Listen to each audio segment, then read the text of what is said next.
30 band you'll see this week, I swear to God.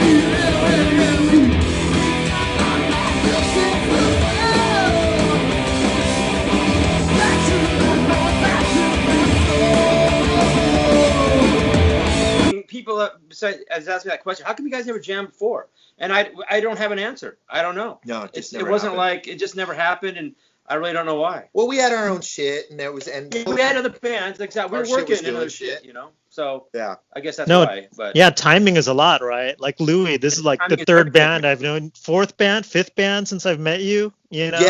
Yeah, and this one kind of saved me, fit mentally, probably spiritually in a lot of ways, because I was probably gonna hang up the gloves for a minute after this last bout. It just bummed me out, and I was just like, I was just really exhausted. Years ago, you know, I knew Louie was a good musician and a good singer, and it's just we were like kind of in two different. We were in the same vein of things, but then we weren't, and we didn't really see each other that much, you know. And scheduling, it just I don't know. And then all of a sudden, it just was like just the way it happened was just kind of really kind of trippy, you know. And it was like all the planets aligned for this thing on this really short period of time.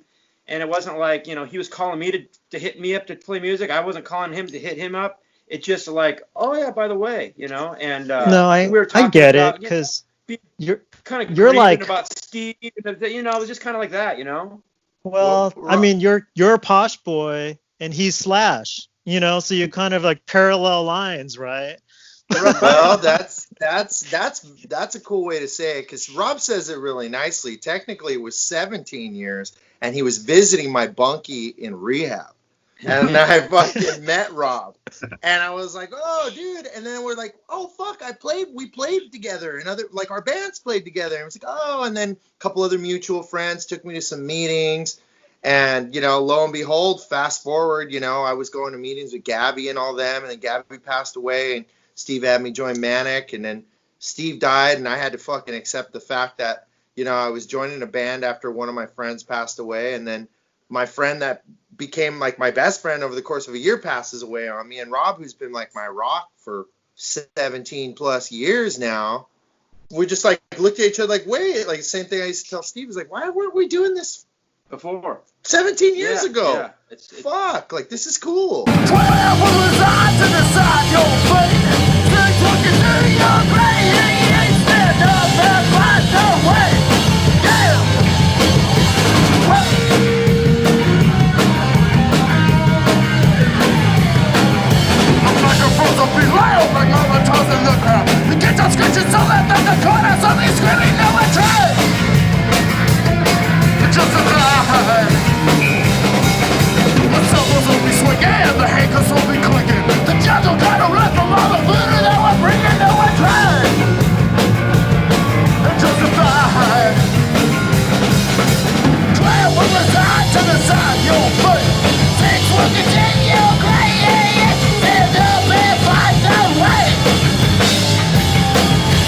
Maybe you guys can tell us about, you know, being there for that first explosion, right, of LA and Orange County punk.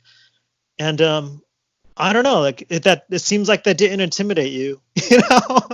Well, the first thing go ahead, Todd. Oh, no, you're also coming from like two different neighborhoods. You're coming from Orange County and you're coming from East LA too, which is different worlds. But, you know? But like my first, like in Huntington Beach, it was, you know, it was really, the punk rock thing then was a very small community, and there was no old guys. The old guys were like 24 years old. Seriously, right. We were all teenagers. Most of us couldn't even drive yet. And so we, you know, someone would drive, we all go to and it was all about parties and keggers, and there'd be some rad bands playing, you know. the Adolescents, TSOL in the backyard down over at Steve Lowe's house. So rad. And it was just amazing. And you had the Cuckoo's Nest. And you know, I hung at the Cuckoo's Nest every weekend. And if it was a shitty bill, you hung on the back and you drank. And that's what everybody did. And it was just amazing, really magical time that came and went really quickly. That place was only around a couple of years, you know, and then it was a concert factory and it was gone, if I recall correctly. But it was basically still the same thing. Anyways, but like, yeah. But see, we went to LA a lot. We'd all pile into a car, and we go to Hollywood because there was a lot of shows in Hollywood. Or we go into we'd even go into East LA sometimes where the Vex was, Godzilla's, and Martin Wong. You know, we just venture. That's what we did. And we'd be like a gang of a bunch of like 16, 17-year-olds, 18-year-olds, and no one really fucked with us because there was a lot. And we weren't really out to. I mean, there were some assholes, but you know, it was just about going to the shows and having fun. And so it was really about, you know, there's a lot going on in Huntington Beach and a little bit in Fullerton and a lot in like Hollywood and other sections of LA. And, you know, and it was there. And it was I remember like when I saw X for the first time at the Whiskey, they probably only had Los Angeles out. I remember seeing them going, wow, those guys look, I mean, they're rad. Like, it was like kind of seeing like my parents playing. Like, right. They were older. Because all the bands I was used to were like, we were all like, you know, in high school, junior high. They were the elder. And they were like, you know, Billy Zoom was probably 30 then, and which is young, but I mean, you know, but we'd never seen anything like that. They were like kind of like, wow, they're kind of trippy, like they were the most books. They were so good. I mean, I can remember seeing them to Whiskey just going. I mean, they just blew my mind, you know. And I probably saw the Circle Jerks in that era. I mean, I saw them like every weekend. We just followed them. Because they played so much. And then just, you know, it kind of came and went, and then it got into like quite a, you know, sort of 80s metal horribleness, and there you go. Which I never dove into that. I'm proud to say. You don't got any of that in your choni drawer, bro. No, you're lucky. I stay true, man. They tried to drag me in, but I just was, I don't know, man. Good for you. See, I'm a little younger, but before I forget, my mom's first job was bartending at the Vex. Whoa. Her first gig was interviewing Tito Lariva. And really? Tito Lariva is like first like little like this is when Electrify Me when they were doing the Fatima stuff. I think maybe the Mindless Contentment 7-inch had just come. Whoa, yeah, nice. Yeah, better luck. You know that for a while that record was really hard to come by. It was really expensive pressing on that one. Yeah, and So I think the Mindless Contentment 7-inch had already come out, which is a very deep cut that a lot of people don't realize. That's a really good song. Anyways, fast forward. I didn't really have the benefit of finding it on my own punk music till I was about 12. I was around it, you know, but my dad's kind of music was more rootsy until, you know, they decided. I mean, they started as 70s rockeros, you know, little rock stoners, him and my Uncle Dave, my dad and my Uncle Dave. And then they started playing mariachi music, like, because it was punk then to play mariachi music, you know, because they were reaching out. And then when the punk thing blew up, they started, you know, finding contemporaries and people that were kind of mentors in a way. And I think the Blasters kind of got them into like playing the rock music again. And you know, I think they were very instrumental in them getting their deal. And I just watched it all in real time because, you know, my mom had me at 19 years old. So I was just a little kid kind of, you know, living in apartments and people's living rooms and living out of a Datsun or whatever we were doing at the time. And at that point we were living in Montebello, you know, which was like upper crust for, you know, East Los Angeles County, dude. We're in Montebello, fool. You know, we're doing it nice. And, you know, we did the Chicano pilgrimage all the way to Whittier, you know. And then eventually I ended up in Orange County, you know. I think it was like my last year of high school going into college. And my mom was like crying, praying, you got to go to college. I'm like, I'm not doing shit. And then I was just going to go because I already had a band by then. I had the Villains or Los Villains, whatever you called them back then. And it was all my friends, my cousins that were Lobo kids, and my buddy Alfredo, who went off to play with the Beastie Boys. and we were all in one band together. So I was going back to LA, dude. You weren't fucking stopping me. And here we are, you know, fucking total Marvel team up right here, me and Rob, you know. I'm fucking stoked. I mean, it's cool. I mean, I get it. It's rad. You're getting both these totally different perspectives of punk, you know, squared, right? Something weird like that, you know. It weirdly reminds me of a romantic comedy. I love it. It's a new romantic comedy. Two good looking dudes. Yeah. Well, you need to. You need to go your separate paths, and you're getting all your life experience and all these mixed connections up until that time. Oh, So close. So close. So much cuter than me.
Has this pause given you a different perspective on, you know, on your songs at all, or your band, or at all? You know, No, I kind of just said it didn't. I mean, now I'm asking you if it did. It's frustrating because we're all on hold. You know what I mean? And there's no, and then you try to project, well, when's this going to end? And you know, for me, and I really try to like. I mean, it sounds kind of like super serious, but it's not. But I just have learned how to like. I really try to stay like super in the moment, you know, like not to project and doom. Oh my God, and because that just usually ends up when you start projecting, you usually get let down by the result, and it never turns out the way you fucking want it to. What you got in your head, when's this going to end? Because we've all wanted it to end 6 months, or well, not 6 months ago, but like a month ago. You know, wherever. It has been 6 months. No, you're fucking right. But like, you know what I mean? It's Like 6 months, when it started, we're all going, yeah, man. By June or July, we'll be doing gigs I get again. what you're saying.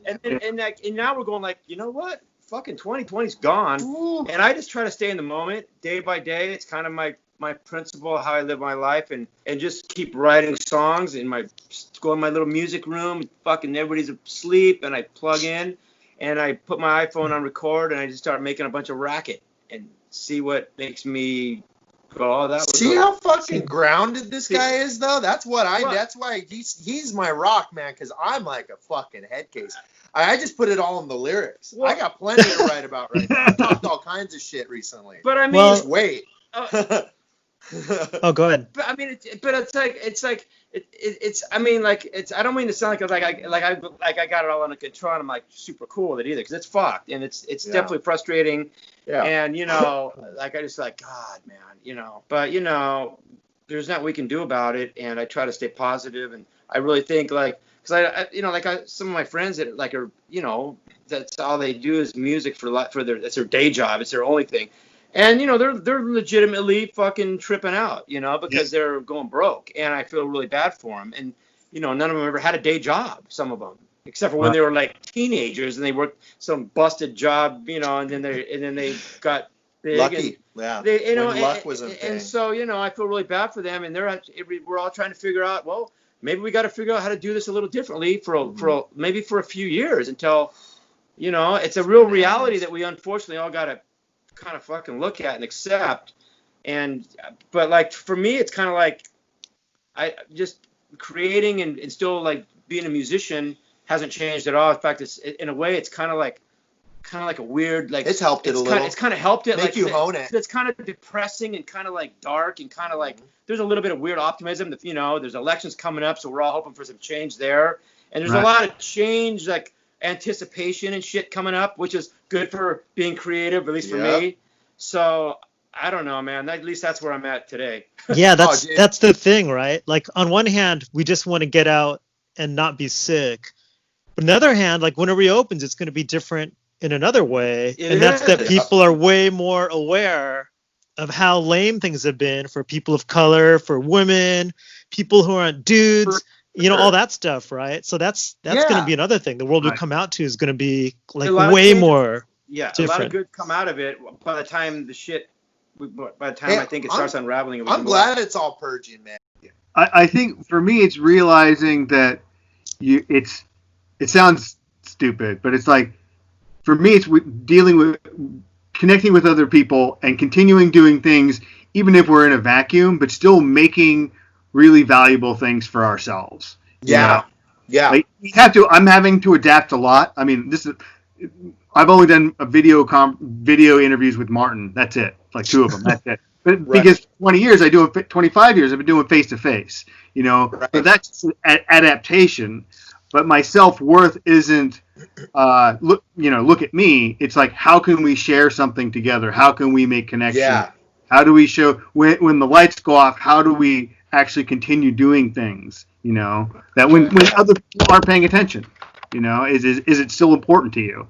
And I think that's a really valuable lesson for some people. And a lot of people are melting down, Yeah, and people are taking their hits in different ways, because for where you guys are at, it's way more selfless. You're still like kind of like from like this weird kind of almost philanthropic. I'm not gonna fucking bastard it up. Yeah. You're putting out. You're still like kind of create your content is where you get the payoff, and Right. and it was the same for musicians. But we get to be out there, and it's like, check us out, and then you take that away, and it's like, watch these motherfuckers just. Yeah. So you have to be really like kind of like strong in spirit to be able to withstand it. And I think me and Rob have seen our lives shatter in front of us probably a dozen times in our lives already. We're both recovering drug addicts, and both probably IV drug addicts on top of it, which is like, it's kind of the last house on the you're gonna die block, Right. So we both kind of like, I think, had to build up some sort of character to at least get to where we have been without drinking or using. Right. So, maybe that you got to leave a little bit of your ego at the door, and at least when they take it away, you got to be all right to not have it.